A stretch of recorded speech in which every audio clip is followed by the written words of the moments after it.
मैं रात भर दौड़ते दौड़ते सुबह घर पहुंचा और जब मैं घर पहुंचा तो बापू मर गए थे।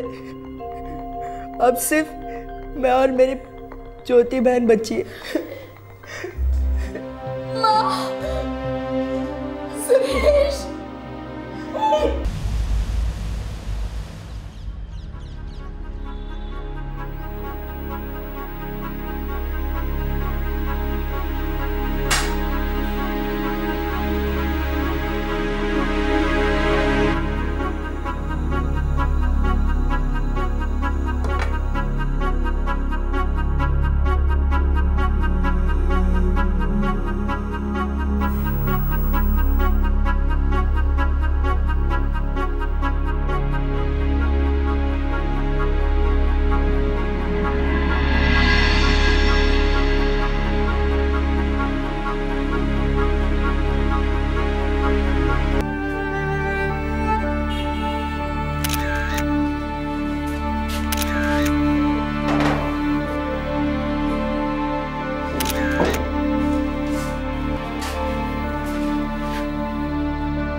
बात कर सकोगी?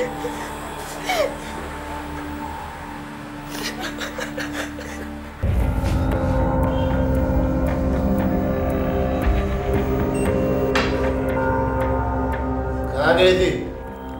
एक हाथ में चक्की का आटा, दूसरे में सब्जियां। खुद ही सोच लीजिए कहाँ गई थी। हीरोइन की तरह डायलॉग मार रही है। तुम्हारी माँ कहाँ है? चंपक, सुरेश, कहाँ हैं सब लोग? वो लोग किसी बाबा से मिलने गए हैं। क्यों? किस लिए? तुम्हारी दारू छुड़वाने। तुम लोगों को मेरी दारू खटकती है, हैं? और मैं जो अपनी कमाई से तुम लोगों को रोटियां खिलाता हूँ उसका क्या? बहुत बहुत मेहरबानी आपकी। काश हर औरत को आप जैसा पति मिले और हर बच्चे को आप जैसा बाप। सारी कुतरी ज़बान लड़ाती है। फिर आगे क्या हुआ? मैं रात भर नहीं सोई सर। माँ चंपक और सुरेश का इंतजार करती रही। कमरे से बाहर निकलने में भी डर लग रहा था। बापू दारू पी रहे थे, पीते ही जा रहे थे, पीते ही जा रहे थे। फिर सुबह अचानक मैंने गोली चलने की आवाज सुनी। मैं बाहर निकल के मैंने देखा तो बापू मरे हुए पड़े थे। तुम्हारी माँ और तुम्हारा छोटा भाई सुरेश कहाँ है? कह रही थी किसी बाबा से मिलने जा रही है। ये चंपक भी गया था उनके साथ। आपके आने से थोड़ी देर पहले ही घर लौटा था। चंपक कहाँ है माँ और सुरेश? बोल। उनको कुछ हो गया। माँ, यहाँ क्यों ले आए हो? एक बाबा से मिलने आया बेटा। मुझे नहीं मिलना है किसी बाबा से। मुझे भी नहीं मिलना है। अच्छा, तुम लोगों को भूख लगी होगी ना? ये लो, ये लड्डू खा लो। ये ले। मैं जरा झाड़ी के पीछे हो आती हूँ। अच्छा बेटा।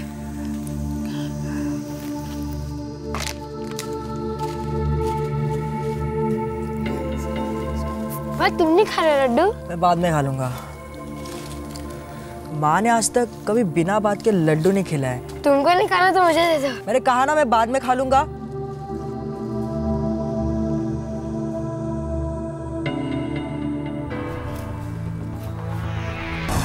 मैं रात भर दौड़ते दौड़ते सुबह घर पहुंचा और जब मैं घर पहुंचा तो बापू मर गए थे।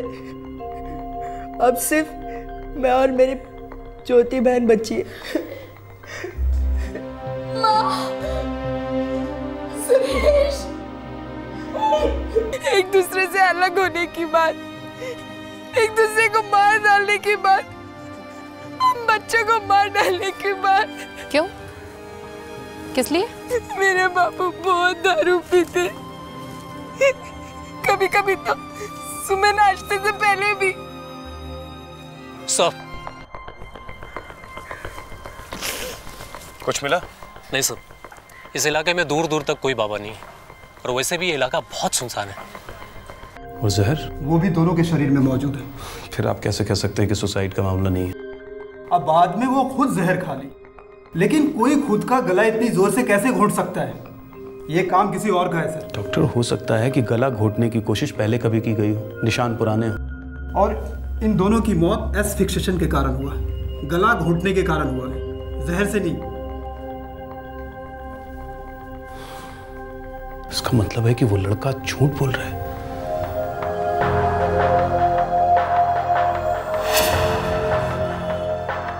मैंने कुछ नहीं बोला, मैंने कुछ नहीं बोला।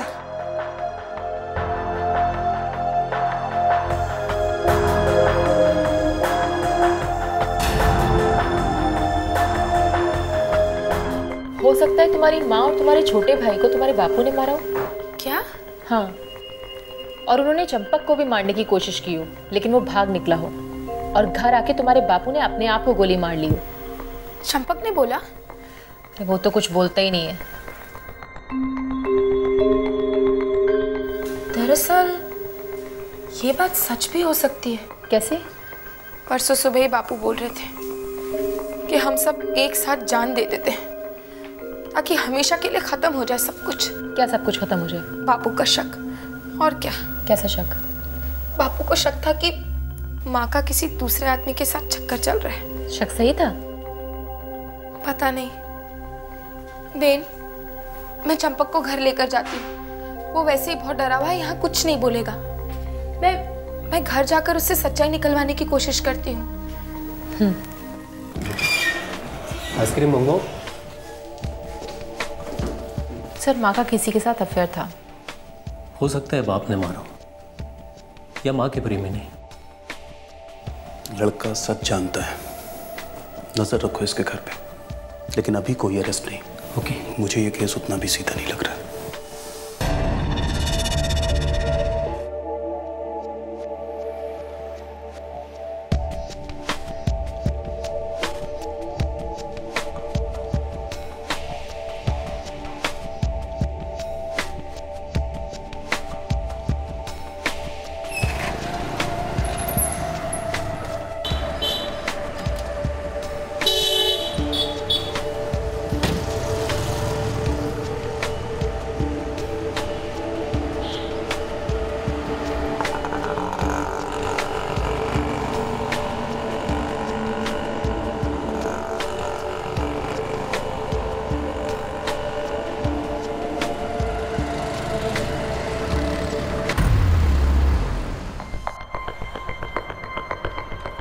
सर, लगता है कुछ हाथ लगा है। मैं खबरियों को एक्टिवेट कर देता हूँ।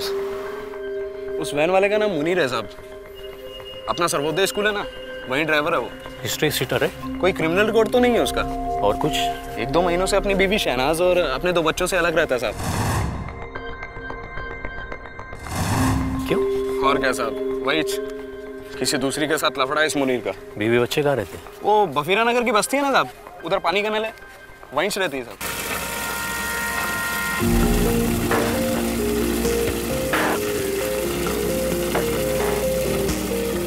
अरे तेजल, तू रोज 2-2 घड़े क्यों भरती है? तेरे घर में भला है ही कौन इस पानी को इस्तेमाल करने वाला? तू अपना घर देखना, दूसरे घर में क्या झांक रही है?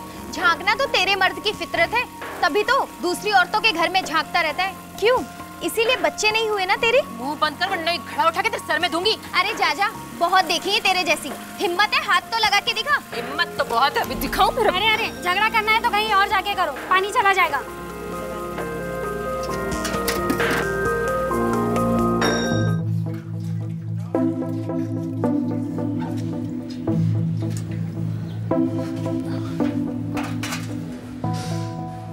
बस्ती में नहीं है क्या? हाँ।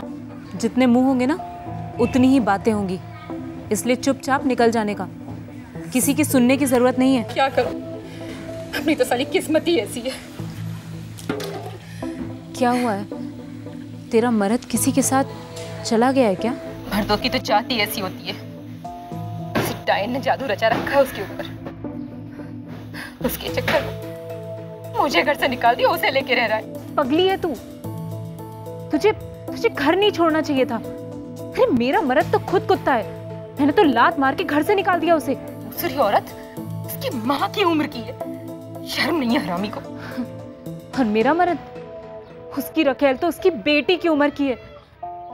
एक स्कूल में पढ़ती है वो लड़की। ये मर्द जात ना कुत्रों जात छे।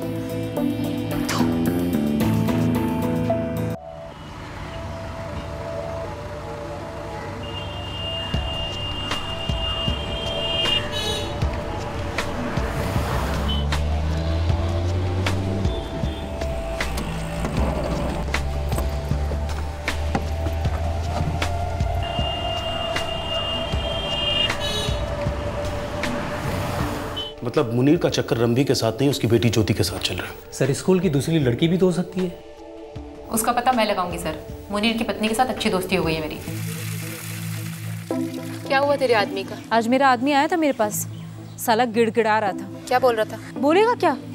शहनाज मुझे माफ कर दे, मैं उस स्कूल वाली लड़की को हमेशा हमेशा के लिए छोड़ दूंगा, सारे नाते तोड़ दूंगा उससे। अचानक से कैसे आ गया? क्या पता, पैसे नहीं होंगे देने के लिए तलाक, या फिर मन भर गया होगा उस चुड़ैल के साथ। ऐसा ही कुछ हुआ होगा। बार बार बोल रहा था अहमदाबाद चलकर रहते हैं शहनाज, बच्चों के साथ, पोरबंदर छोड़ देंगे हमेशा के लिए। मैंने कहा चल फूट यहाँ से, पैसे निकाल, तलाक दे और मर उसके साथ जहन्नुम में। तुम मिली उस लड़की से? मिली थी एक बार उसे। यही है क्या?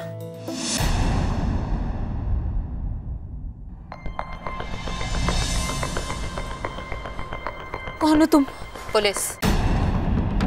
इस लड़की के माँ बाप और भाई का मर्डर हुआ है, हम इन्वेस्टिगेशन कर रहे हैं। मैंने कुछ नहीं किया मैडम, कुछ नहीं किया मैंने, खुदा कसम। ज्योति से कब मिली थी?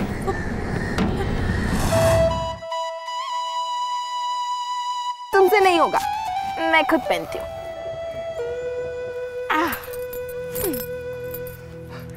अरे वाह वाह ज्योति, तू तो बहुत सुंदर लग रही है। चूड़ियां पहनेगी? बेशरम, तेरे बाप की उम्र का है कुत्ता। शहनाज तू यहाँ, मैं कहता हूँ घर वापस जा। जा। तू तो छुपी रह कमीने। साली, तेरी औकात नहीं मेरे मुनीर की बीवी बनने की। चुपचाप तलाक को मंजूर हो जा और फुट ले यहाँ से। चुप रहे कुतिया, 2 बच्चों का बाप है, इश्क लड़ाती है उसके साथ। तू एक बात कान खोलकर सुन दे मेरी, चाहे दुनिया इधर की उधर क्यों नहीं हो जाए, मुनीर सिर्फ मेरा है और मेरा ही रहेगा, समझी? उस दिन के झगड़े के बाद मुनीर कभी कभार घर आता था, रात भर बाहर रहता था, उस ज्योति के साथ गुलछर्रे उड़ाता होगा, क्योंकि मुझे तलाक देने की हिम्मत ही नहीं थी उसमें। साले के पास पैसे ही नहीं थे हर जाना देने के लिए। सर इसमें मुनीर का ही हाथ है, चंपक को छुपा रहा है।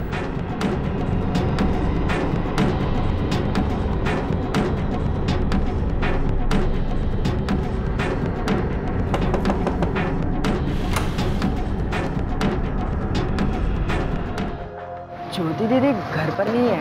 पता है बेटा, घबराओ मत, हम तुम्ही से मिलने आए। बेटा इधर देखो, बिल्कुल मत घबराओ, कोई नहीं डराएगा तुम्हें। कौन है जो तुम्हें डरा रहा है? मुनीर। नाबालिग बच लगेगा, जमानत तो मिलेगी नहीं, हर हड्डी लॉकअप में टूटेगी। जल्दी सोच और उससे भी पहले बोल, क्योंकि तूने एक पुलिस वाले को मारा है। साहब मैंने कुछ नहीं किया साहब, मैंने कुछ भी नहीं किया, मैंने किसी को नहीं मारा, मैंने किसी को नहीं मारा। औरत और बच्चे का गला दबाते वक्त तो तुझे रोना नहीं आया? उससे क्या पूछते हो, मैं बताती हूँ। मुनीर की इसमें कोई गलती नहीं, जो कुछ हुआ मेरे कहने पर हुआ है।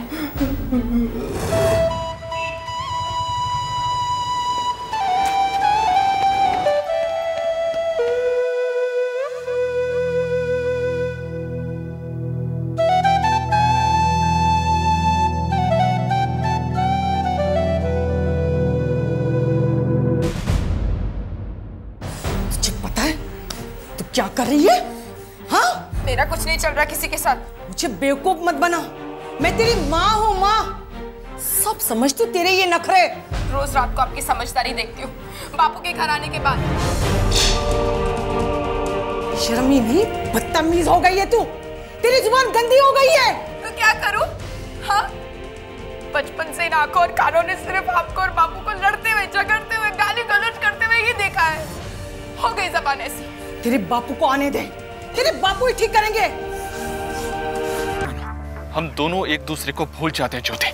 अगर तुमने मुझे अपनी पत्नी नहीं बनाया ना मुनीर, तो मैं अपनी जान दे दूंगी, लेकिन उससे पहले मैं तुम्हारे टुकड़े टुकड़े कर दूंगी, माँ भवानी की कसम। हम शादी कैसे कर सकते हैं ज्योति, कैसे? मेरी बेगम मुझे कभी तलाक नहीं देगी, और उसे देने के लिए मेरे पास पैसे भी नहीं है। और तुम्हारा बापू पुलिस वाला है। कुछ नहीं हो सकता ज्योति, कुछ नहीं हो सकता। सब कुछ हो सकता है मुनीर, सब कुछ हो सकता है। हम अपना परिवार शुरू करेंगे, लेकिन इन दोनों परिवारों को खत्म करने के बाद। क्या बक रही हो तुम? मैं सही कह रही हूँ। मेरी माँ, बापू, दोनों भाई, तुम्हारी बीवी, दोनों बच्चे, सबको एक साथ खत्म कर देंगे। ज्योति तुम पागल हो गई हो। हाँ, तुम्हारे प्यार में पागल हो गई मुनीर। तुम मेरा साथ दो ना दो, मैं ये काम जरूर करूंगी। इतना भयानक ख्याल तुम्हारे दिमाग में कैसे आया ज्योति? बचपन से ही था सर। बापू का हर दूसरे दिन किसी ना किसी के साथ चक्कर, ऊपर से दारू, माँ को पीटना, भाइयों को और मुझे पीटना। ऐसा लगता था जैसे एक बार, एक झटके में ही सब के सब खत्म हो जाए। वैसे भी अपनी सड़ी हुई जिंदगी तो जी रहे थे। तो कैसे मुक्ति दी तुमने इन तीनों को? हाँ, तो कैसे मुक्ति दी तुमने इन तीनों को? हाँ,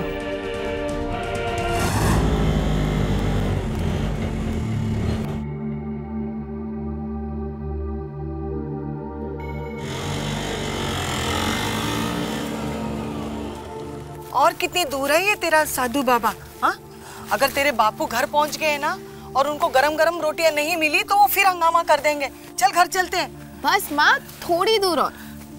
आप एक बार बाबा से मिल लोगी ना, तो सारी प्रॉब्लम्स हमेशा के लिए खत्म। मैं उस वैन ड्राइवर के चंगुल से बच गई माँ। अब मैं एकदम सुधर गई हूँ।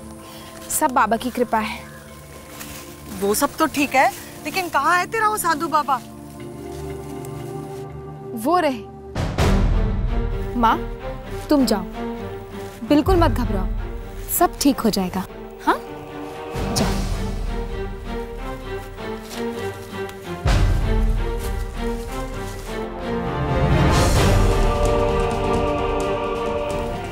सुरेश, अब तुम जाओ। हाँ, वहीं पर।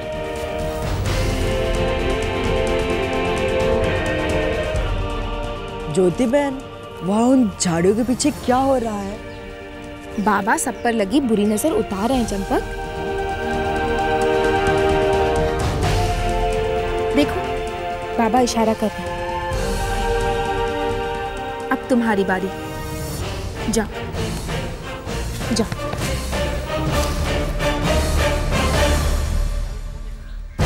सुरेश, डर मत बच्चा, डर मत। ये दोनों यहाँ पर सो रहे हैं, थोड़ी देर में जाग जाएंगे। ला दे अपना हाथ, मुझे दे। मैं तुझे यहाँ लेटाऊंगा, तुझे यहाँ सुलाऊंगा।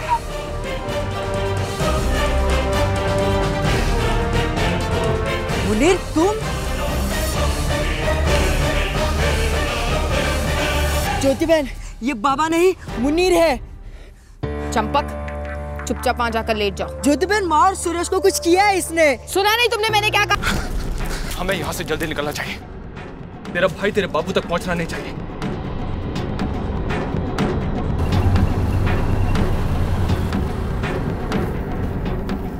और सुनो, मुझे दरवाजे से इशारा करके बताओ कि तुम्हारा भाई घर में है या नहीं। अगर है तो मैं भी अंदर आता हूँ, और अगर नहीं तो मैं उसे कहीं बाहर से ढूंढ कर लाऊंगा। ठीक है।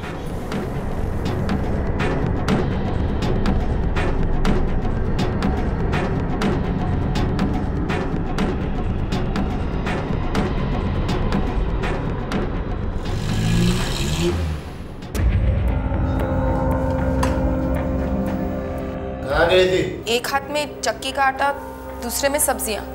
खुद ही सोच लीजिए कहाँ गई थी। बड़ी हीरोइन की तरह डायलॉग मार रही है। तुम्हारी माँ कहाँ है? चंपक, सुरेश, कहाँ हैं सब लोग? वो लोग किसी बाबा से मिलने गए।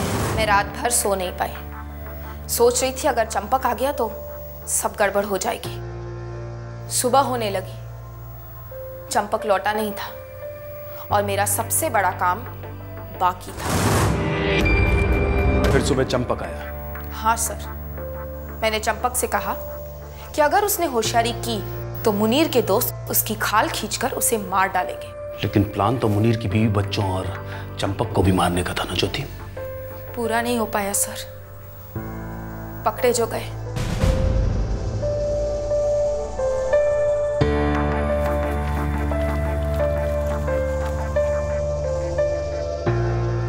और मुनीर, तुम नाबालिग हो इसलिए तुम्हारा केस जूनागढ़ के जुवेनाइल कोर्ट में चलेगा। मुनीर कहाँ है? उसे फांसी तो नहीं होगी ना? होनी तो चाहिए उसे फांसी। मुझे उसके साथ फांसी नहीं हो सकती क्या? मुझे भी मेरे मुनीर के साथ फांसी दे दो। कभी कभी तो लगता है तुम्हें भी फांसी ही होनी चाहिए, पर फिर याद आता है कि तुम सिर्फ 16 साल की बच्ची हो। शायद एक दिन तुम्हें तुम्हारी गलती का एहसास हो जाए। बैठा ऐसे।